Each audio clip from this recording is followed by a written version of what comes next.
In this brief section, we'll be listening to a few of my songs that help to best describe the struggle with desires and the power of our dog desires. The power to bring us great things, as well as to destroy our environment and our inner environment through a wildfire that can spread.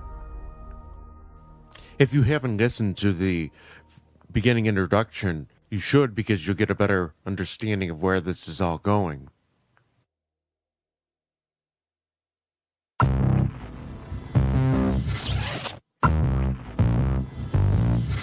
Oh yeah.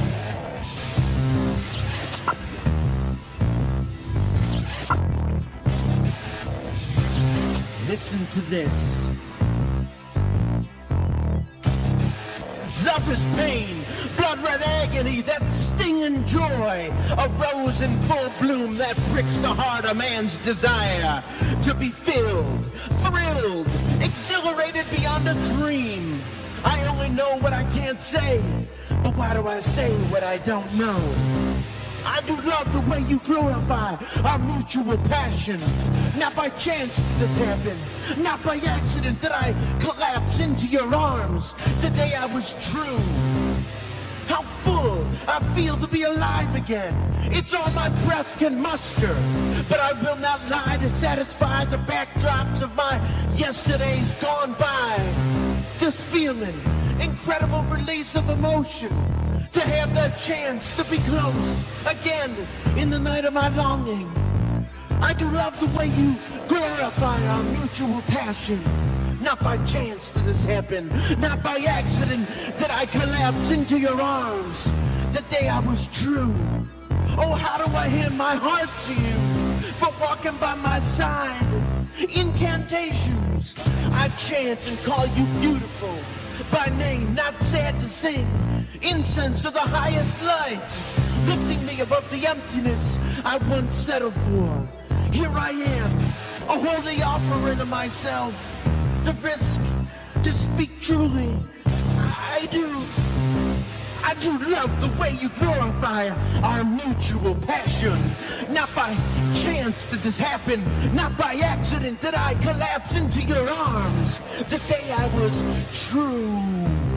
A wonderful wind blowing forth sweet temptations. I tasted you in the quiet cries of our slumber.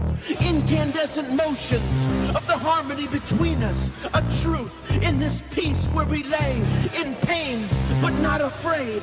Not afraid to feel for once without worry or question. The silence deafened us.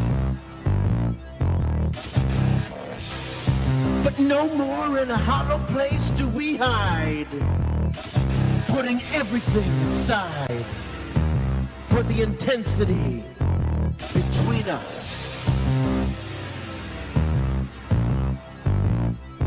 That's right, I do love the way you glorify our mutual passion. Not by chance did this happen.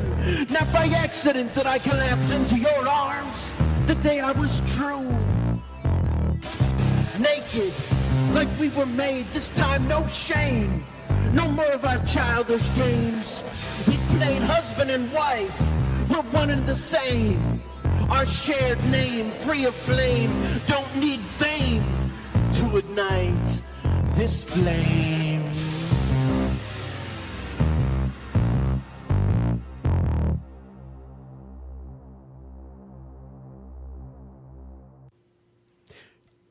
That song is called Red Agony. Now, just hearing the title, you might think, well, geez, is love really that painful? That it could be characterized as blood red agony? Well, in a certain sense, yes. When it involves human passions, which aren't all bad, in our human desires, are God-given desires, so some of them are divine. Our desire for God, for union with God, is the ultimate desire, and everything else is simply an imitation. But love for family, for kin, for a soulmate, when used for the purpose of uniting or becoming one with other people, not just physically or intimately, but in consciousness and through filial, brotherly, sisterly love, we can uplift each other in love. But when we have this borderline infatuation, love, codependent thing going on, it can be painful. But what red agony really speaks to is a form of vulnerability that we seem to feel. We seem to feel powerless to the desires when we give in to the desires to love. Now it's when we put our total happiness in someone else's hands or in their field of awareness, where we give that over to somebody else, and that happiness is only experienced externally when we're with them. That robs us of our innate ability to desire in an unconditional way. Now, dogs, I might add, they are very unconditionally loving. And it's appropriate to say and related to what this whole entire program will be about. Though dogs are driven by instincts and programming and certain limited reactions, certain limited cognitions or cognitive abilities, they still know how to comfort, to care for their young, to play and have fun and enjoy life, and to express unconditional love to their master. Now that same love could turn into deep hatred or ferocious anger when chained up and not given affection, not given attention, not given freedom to be who they are, which is a creature of God. But the image of a rose, would love be as beautiful as it is if it didn't have thorns?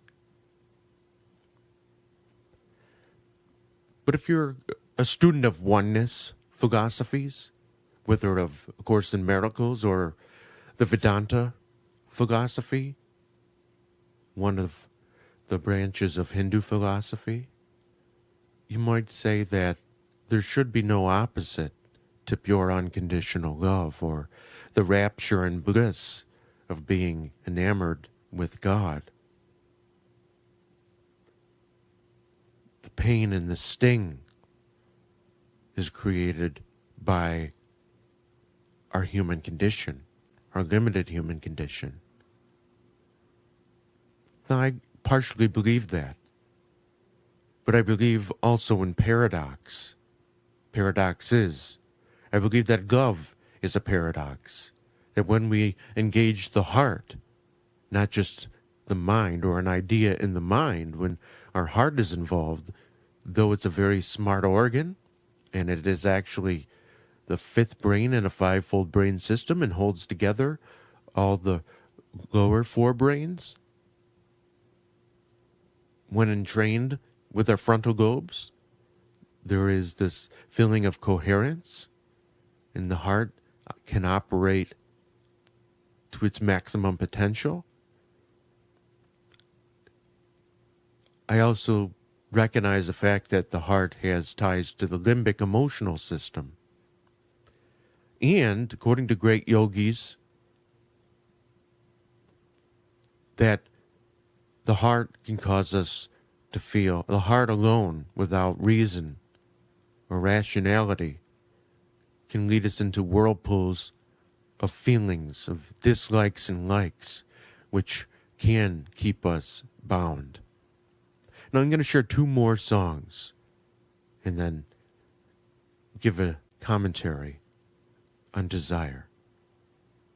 One's a holy desire that is a seesaw battle with holy desire for God versus one's human passions. And the other one's simply about human passions gone wild and how it relates to karma. So the first song is Fuel, and the second song is Desire Dipped in Kerosene.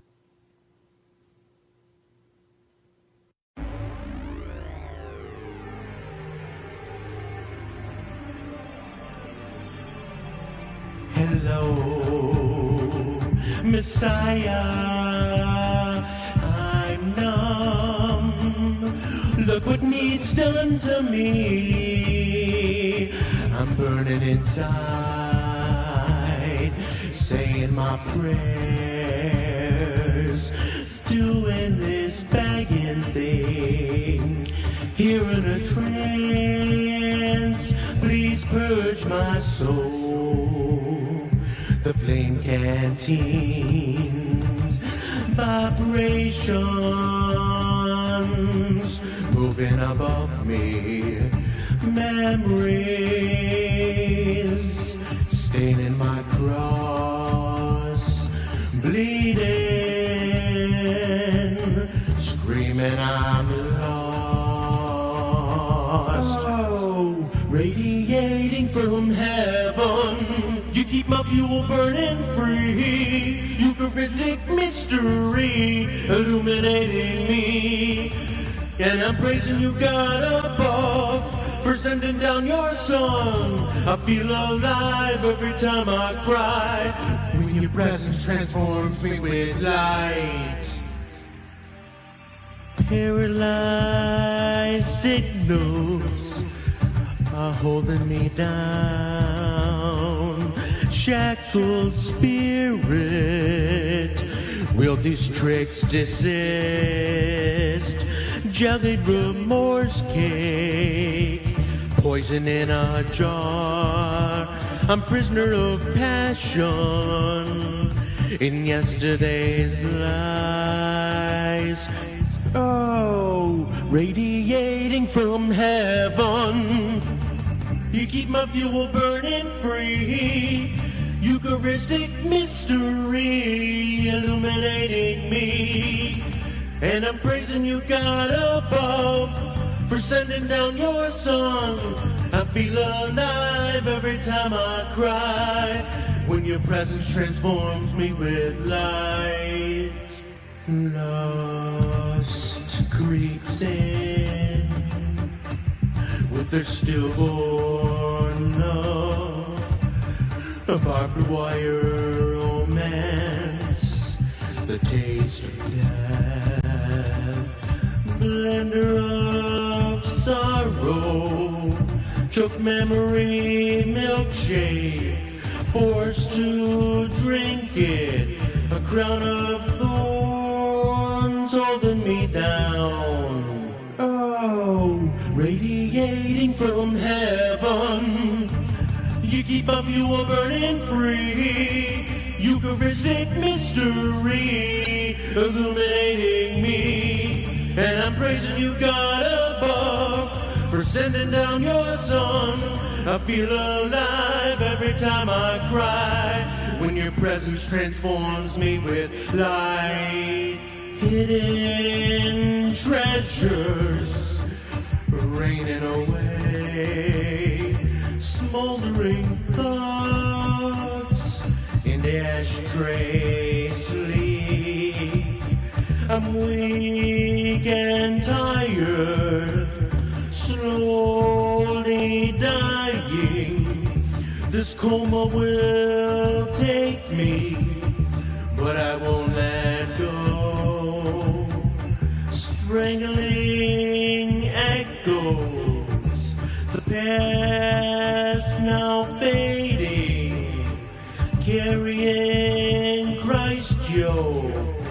Everything's made new. Oh, radiating from heaven, You keep my fuel burning free. Eucharistic mystery illuminating me. And I'm praising you, God above, for sending down your song. I feel alive every time I cry, when your presence transforms me with light. Renew my vision, calm the storm, redeem the moment, transforming my clay. My ears are open, come inside me, arrest my chaos, give me strength to love. The heart needs to heal, it's quietly burning like a candle.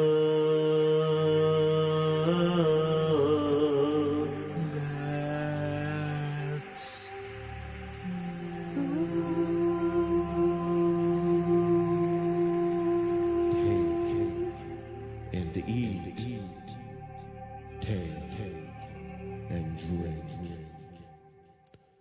Do this in memory of me.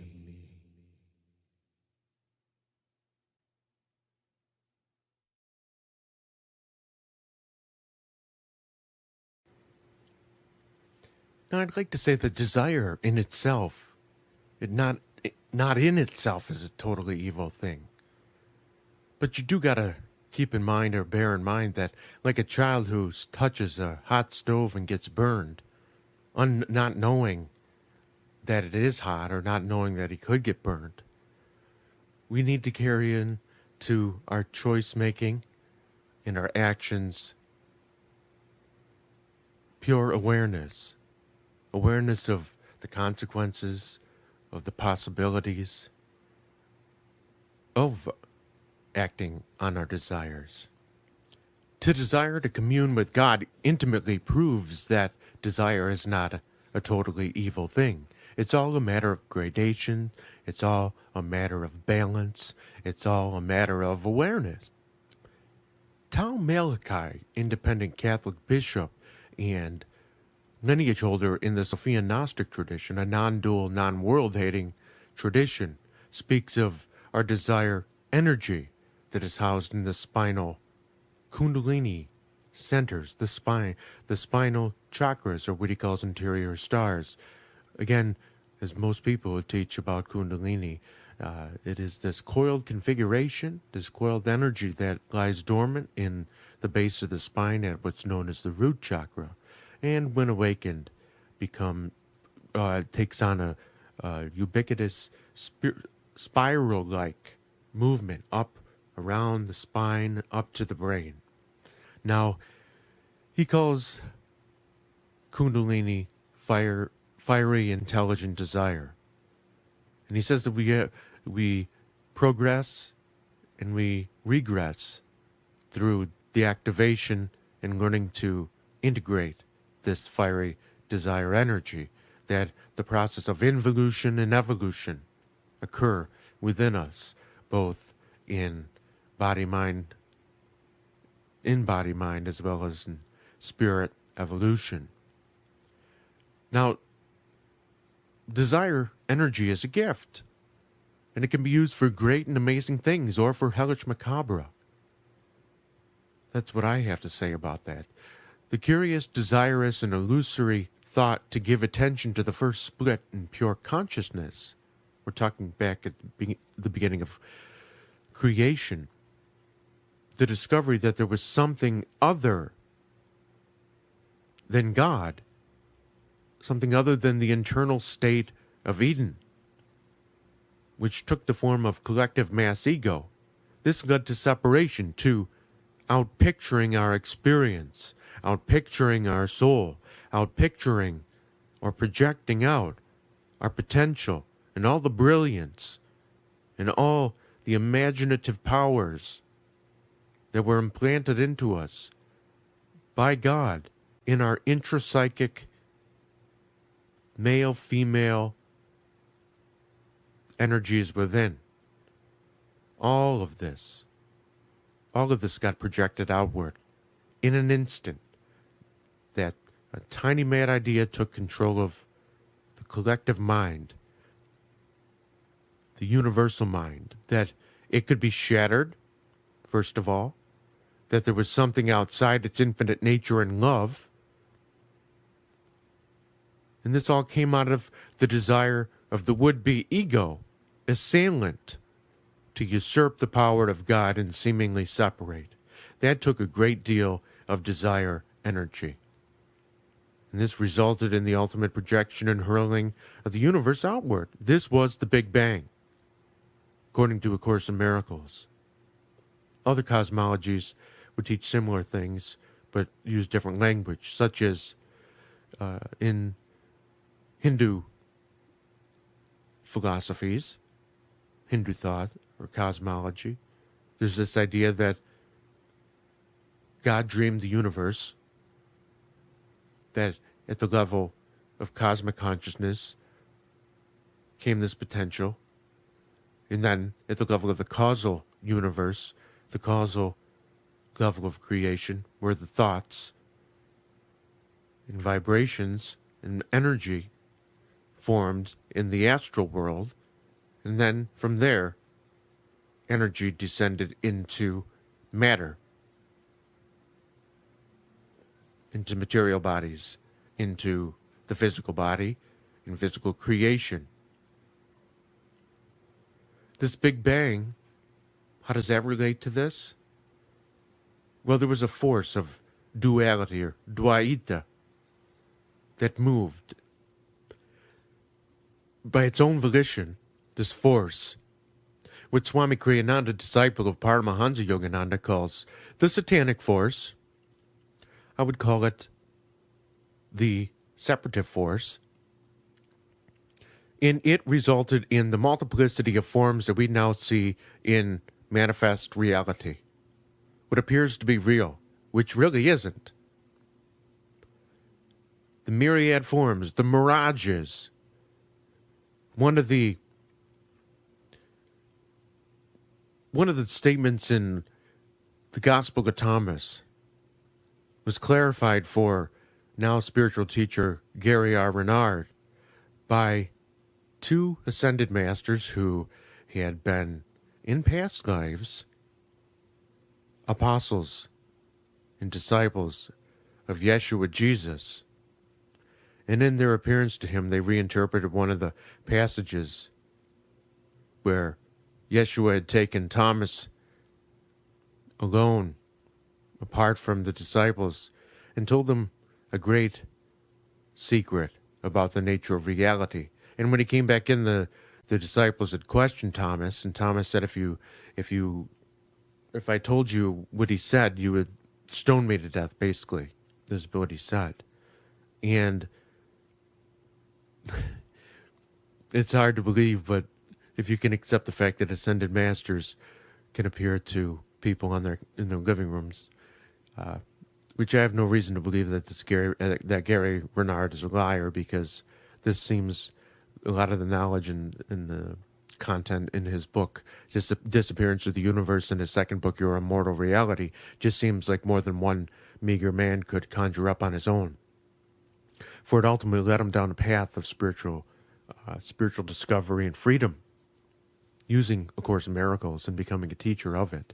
And he's a very humble man. I met him in person, and I joked with him about certain things, and he's just very down to earth, very loving person. So I think the measure of his love should be a testament to the truth to which he speaks with and in. But anyways, Arden and Purcell were the names of these ascended masters, and they told him, Purcell told him, Purcell was Thomas in a past life, in one of many past lives. So if you believe in reincarnation, or even if you don't believe in reincarnation, there's this aspect that had the memory of Thomas, And she shared with Gary that, now I don't have the exact quote, but that we make mirages in the desert. That basically this universe is a projection of our own minds. And all the forms and everything in form holds and embodies those projections. Now, all those brilliant things that were implanted in us through God, in our God selves, in our inner higher selves, that helped to be the DNA of what is our physical bodies, of what is our physical mind, of all the systems in our bodies, the circulatory system, the nervous system, especially important in yogic anatomy, and also in Oriental medicine. Life force, all the life force that flows through us, that's in the environment, all these components came from God. The intelligence, the capacity to do things such as building spaceships and going into space. This came from God. Desires of God to explore, to play, to have fun. Who knows what was in store for us other than to be in permanent union with God in the Edenic state of bliss. And maybe the purpose really of the separation was to do exactly what God did, which was to imagine, to use our imaginations to see just how far or how godlike we could become. And rather than focusing in on some pride and some fall from grace or some disobedience, which the Course in Miracles strays from and actually does not speak parallel to biblical mythology of Genesis, saying that we didn't get kicked out of the garden. We left this oneness. We left this state of union, or what yogis and Hindus would call samadhi, this state of bliss and perfect God contact. We left this to explore and to enjoy and to seek pleasure. There is nothing wrong with experiencing sense pleasures, but these sense pleasures can become unruly, like a kennel full of barking dogs. And when a kennel full of barking dogs, if you've ever been in one or at a humane society, it gets to be pretty ruckus. And these dogs can become riotous, especially when caged for long periods of time or tied up to a leash for long periods of time. And we know how unruly dogs can get when they finally are given a sense of freedom, when we take them for a walk and they're on a leash and they're pulling us in every which direction. These unruly passions, appetites, hungers, they can lead us in all these different directions, and we don't seem to walk on a straight path. We seem to veer from side to side. That's what a dog does. If you watch them walking down a sidewalk or down the side of the street, pulling you, they're sniffing from left to right, in front of them. They stop, then they go again. These sense desires, their sense of smell especially, which is so strong to them and so an integral part of their evolution, leads them and overstimulates them. And like the dog who has to sniff everything out,